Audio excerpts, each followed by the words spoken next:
ಎಲ್ಲರಿಗೂ ನಮಸ್ಕಾರ. ನಾನು ನಿಮ್ಮ ಅನಿಲ್ ಸಿರಿಗೆರೆ ಮಾತನಾಡ್ತಾ ಇದ್ದೇನೆ. ನಮ್ಮ ಕನಸುಗಳನ್ನು ಸಾಧಿಸುವ ಹಾದಿಯಲ್ಲಿ ನಾವೆಲ್ಲರೂ ಒಂದು ಹಂತದಲ್ಲಿ ವಿಫಲರಾಗುತ್ತೇವೆ. ಜೀವನದಲ್ಲಿ ಸೋಲನ್ನು ಅನುಭವಿಸದೇ ಇರುವವರಿಲ್ಲ. ಈ ವೈಫಲ್ಯಗಳು ವಿಭಿನ್ನ ಆಕಾರಗಳು ಮತ್ತು ಗಾತ್ರಗಳಲ್ಲಿ ಬರುತ್ತವೆ. ಪರೀಕ್ಷೆಯಲ್ಲಿ ಕಡಿಮೆ ಅಂಕಗಳನ್ನು ಗಳಿಸುವುದರಿಂದ ಹಿಡಿದು ಉದ್ಯೋಗ ಸಂದರ್ಶನದಲ್ಲಿ ಅನುತ್ತೀರ್ಣವಾಗುವವರೆಗೆ ಜೀವನದ ಯಾವುದೇ ಹಂತದಲ್ಲಿ ವೈಫಲ್ಯಗಳು ಸಂಭವಿಸಬಹುದು. ಆದರೆ ನಮ್ಮನ್ನು ವ್ಯಾಖ್ಯಾನಿಸುವುದು ನಮ್ಮ ವೈಫಲ್ಯವಲ್ಲ, ಆದರೆ ನಾವು ನಮ್ಮ ಕನಸುಗಳನ್ನು ಬಿಟ್ಟುಕೊಡಲು ಹೇಗೆ ನಿರಾಕರಿಸಿದ್ದೇವೆ ಮತ್ತು ವಿಫಲವಾದ ನಂತರ ಹೇಗೆ ಹೋರಾಡುತ್ತಿದ್ದೇವೆ ಎಂಬುದಾಗಿದೆ. ನಿಮ್ಮನ್ನು ಪ್ರೇರೇಪಿಸುವ ಸಲುವಾಗಿ ವಿಫಲರಾದ ಆದರೆ ತಮ್ಮ ಕನಸನ್ನು ಎಂದಿಗೂ ಬಿಟ್ಟುಕೊಡದ ನಿಜ ಜೀವನದ ದಿಟ್ಟ ಮಹಿಳೆಯ ಕಥೆಯೊಂದನ್ನು ನಿಮಗೆ ಹೇಳಲು ಬಯಸುತ್ತಿದ್ದೇನೆ. ನಿರಂತರತೆ, ದೃಢತೆ ಮತ್ತು ಧೈರ್ಯದಿಂದ ಅವರ ಕನಸನ್ನು ನನಸಾಗಿಸಿದ ಧೀಮಂತ ಮಹಿಳೆ ನಮ್ಮ ಸುಧಾಮೂರ್ತಿಯವರ ಕಥೆಯಿದು. ನಿಮಗೆಲ್ಲ ತಿಳಿದಿರುವಂತೆ ಇಂದಿನ ಇನ್ಫೋಸಿಸ್ ಕಂಪನಿಯ ಸಂಸ್ಥಾಪಕರಾದ ಶ್ರೀಯುತ ನಾರಾಯಣಮೂರ್ತಿರವರ ಧರ್ಮಪತ್ನಿಯಾಗಿರುವ ಸುಧಾಮೂರ್ತಿಯವರು ತನ್ನ ಕನಸಿಗಾಗಿ ಹೋರಾಡಿದ ಕಥೆಯಿದು. ಎಂದೆಂದಿಗೂ ಇತರರಿಗೆ ಸ್ಫೂರ್ತಿಯಾಗುವ ವ್ಯಕ್ತಿತ್ವ ಶ್ರೀಮತಿ ಸುಧಾಮೂರ್ತಿಯವರದ್ದು. ಒಬ್ಬ ವ್ಯಕ್ತಿ ತನ್ನ ಕನಸನ್ನು ನನಸಾಗಿಸಲು ಹೇಗೆ ಹೋರಾಡಬೇಕು ಎಂಬುದಕ್ಕೆ ಅವರು ನಿಜ ಜೀವನದ ಉದಾಹರಣೆಯಾಗಿದ್ದಾರೆ. ಇಂಜಿನಿಯರ್ ಆಗಬೇಕೆಂಬುದು ಸುಧಾಮೂರ್ತಿರವರ ದೊಡ್ಡ ಕನಸು. ಮಹಿಳೆಯಾಗಿರುವುದರಿಂದ ಅವರ ಕನಸನ್ನು ನನಸಾಗಿಸಲು ಪೋಷಕರಾಗಲಿ ಅಥವಾ ಸಮಾಜವಾಗಲಿ ಹೆಚ್ಚು ಉತ್ಸುಕರಾಗಿರಲಿಲ್ಲ. ಆದರೆ ಸುಧಾಮೂರ್ತಿರವರು ತನ್ನ ಪಟ್ಟು ಬಿಟ್ಟಿರಲಿಲ್ಲ. ವಿಜ್ಞಾನದಿಂದ ಆಕರ್ಷಿತರಾದ ಅವರು ತನ್ನ ಮನೆಯವರಿಗೆ ಇಂಜಿನಿಯರಿಂಗ್ ಓದಲು ಬಯಸುವುದಾಗಿ ಹೇಳಿದಾಗ ಅವರ ಕುಟುಂಬ ಅಸಮ್ಮತಿಯಿಂದ ತೋರುತ್ತಿತ್ತು. ಅಂದಿನ ದಿನಗಳಲ್ಲಿ ಇಂಜಿನಿಯರಿಂಗ್ ಸ್ಪಷ್ಟವಾಗಿ ಎಲ್ಲ ಪುರುಷರ ಡೊಮೇನ್ ಆಗಿತ್ತು ಮತ್ತು ಆ ದಿನಗಳಲ್ಲಿ ಹುಡುಗಿಯರು ಇಂಜಿನಿಯರಿಂಗ್ ವಿಭಾಗಕ್ಕೆ ತೀರಾ ವಿರಳವಾಗಿದ್ದರು. ಆದರೂ ಛಲಬಿಡದ ಸುಧಾಮೂರ್ತಿರವರು ಇಂಜಿನಿಯರಿಂಗ್ ಕೋರ್ಸಿಗೆ ಸೇರುತ್ತಾರೆ.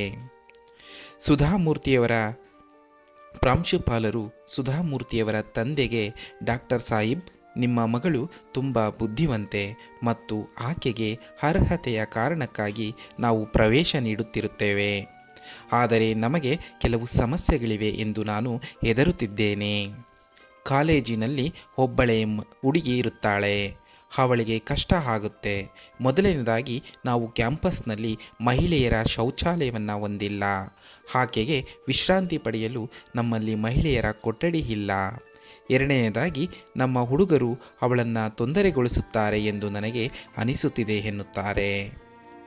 ಇಂತಹ ಸಂದರ್ಭದಲ್ಲೂ ಇಂಜಿನಿಯರಿಂಗ್ ತರಗತಿಗೆ ಪ್ರವೇಶಿಸಿದ ಒಬ್ಬಳೇ ಮಹಿಳೆಯಾದ ಸುಧಾಮೂರ್ತಿಯವರನ್ನು ಅವರ ಸಹಪಾಠಿಗಳು ಸ್ವಾಗತಿಸಲಿಲ್ಲ.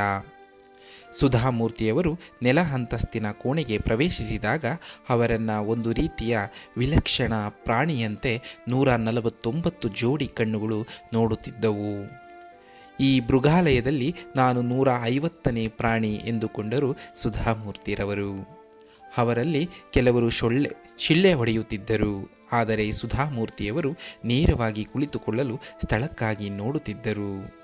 ಮೊದಲ ಬೆಂಚ್ ಖಾಲಿಯಾಗಿತ್ತು. ಅವರು ಅಲ್ಲಿ ಕುಳಿತುಕೊಳ್ಳಲು ಹೊರಟಾಗ ಸೀಟಿನ ಮಧ್ಯದಲ್ಲಿ ಯಾರೋ ನೀಲಿ ಶಾಯಿಯನ್ನು ಚೆಲ್ಲಿದರು. ಇದರಿಂದ ಕಣ್ಣೀರು ಸುರಿಸುವಂತಹ ಪ್ರಸಂಗಗಳು ಸುಧಾಮೂರ್ತಿಯವರಿಗೆ ಒದಗಿ ಬಂದಿದ್ದವು. ಆದರೆ ಕೆಲವು ಹುಡುಗರು ಸುಧಾಮೂರ್ತಿಯವರ ಬೆನ್ನಿನ ಮೇಲೆ ಕಾಗದದ ರಾಕೆಟ್ಗಳನ್ನು ಎಸೆಯುತ್ತಿದ್ದರು. ಮಹಿಳೆಯ ಸ್ಥಾನವು ಅಡುಗೆ ಮನೆಯಲ್ಲಿ ಅಥವಾ ವೈದ್ಯಕೀಯ ವಿಜ್ಞಾನದಲ್ಲಿ ಅಥವಾ ಪ್ರೊಫೆಸರ್ ಆಗಿ ಖಂಡಿತವಾಗಿಯೂ ಎಂಜಿನಿಯರಿಂಗ್ ಕಾಲೇಜಿನಲ್ಲಿಲ್ಲ ಎನ್ನುವಂತಾಗಿತ್ತು ಅಲ್ಲಿನ ಪರಿಸ್ಥಿತಿ. ಆದರೆ ಸುಧಾಮೂರ್ತಿಯವರ ಧೈರ್ಯ, ಆತ್ಮವಿಶ್ವಾಸ ಮತ್ತು ಎಂಜಿನಿಯರ್ ಆಗುವ ಕನಸು ಅತ್ಯಂತ ಹೇರಳವಾಗಿತ್ತು. ಸುಧಾಮೂರ್ತಿಯವರ ಕನಸನ್ನು ನನಸಾಗಿಸುವುದನ್ನು ತಡೆಯುವ ಶಕ್ತಿ ಯಾವುದಕ್ಕೂ ಇರಲಿಲ್ಲ. ತನ್ನ ಕನಸಿಗಾಗಿ ಹೋರಾಡಿ ಅವರು ಎಂಜಿನಿಯರ್ ಕೂಡ ಆದರು. ನಂತರ ಮಹಿಳಾ ಎಂಜಿನಿಯರ್ಗಳನ್ನು ನೇಮಿಸಿಕೊಳ್ಳದ ಟಾಟಾ ಕಂಪನಿಯ ನೀತಿಯ ವಿರುದ್ಧವೂ ಹೋರಾಡಿದರು. ಅವರ ಹೋರಾಟದ ಫಲವಾಗಿ ಟಾಟಾ ಕಂಪನಿ ತನ್ನ ನೀತಿಯನ್ನು ಬದಲಾಯಿಸಿದೆ ಮತ್ತು ಈಗ ಹಲವಾರು ಮಹಿಳಾ ಎಂಜಿನಿಯರ್ಗಳನ್ನು ನೇಮಿಸಿಕೊಂಡಿದೆ.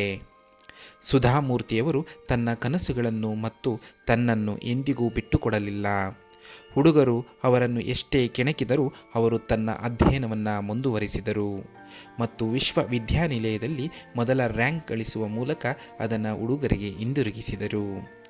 ಇಂದಿನ ಜಗತ್ತಿನಲ್ಲಿ ನಮ್ಮಲ್ಲಿ ಅನೇಕರು ಸಮಾಜದಲ್ಲಿ ನಮ್ಮ ಸರಿಯಾದ ಸ್ಥಾನವನ್ನು ಕಂಡುಕೊಳ್ಳಲು ಸಾಮಾಜಿಕ ಗಡಿಗಳನ್ನು ತಳ್ಳುತ್ತಿರುವಾಗ ಸುಧಾಮೂರ್ತಿಯವರ ಕತೆ ನಮಗೆ ಸ್ಫೂರ್ತಿಯ ಮೂಲವಾಗಿದೆ.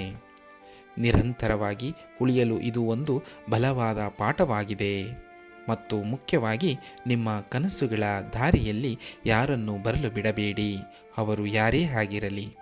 ಸುಧಾಮೂರ್ತಿಯವರಂತೆ ನೀವು ಸಹ ಒಬ್ಬರಾಗಿ. ಪ್ರತಿಕೂಲ ಪರಿಸ್ಥಿತಿಯಲ್ಲಿ ಎಂದಿಗೂ ಎದೆಗುಂದಬೇಡಿ. ನೀವು ಎಲ್ಲರನ್ನ ಮೆಚ್ಚಿಸಲು ಪ್ರಯತ್ನಿಸಿದರೆ ನೀವು ಯಾರನ್ನೂ ಮೆಚ್ಚಿಸುವುದಿಲ್ಲ. ಇತರರ ಸಂತೋಷಕ್ಕಾಗಿ ನಿಮ್ಮ ಜೀವನವನ್ನು ನಡೆಸುವುದು ಅಸಾಧ್ಯ.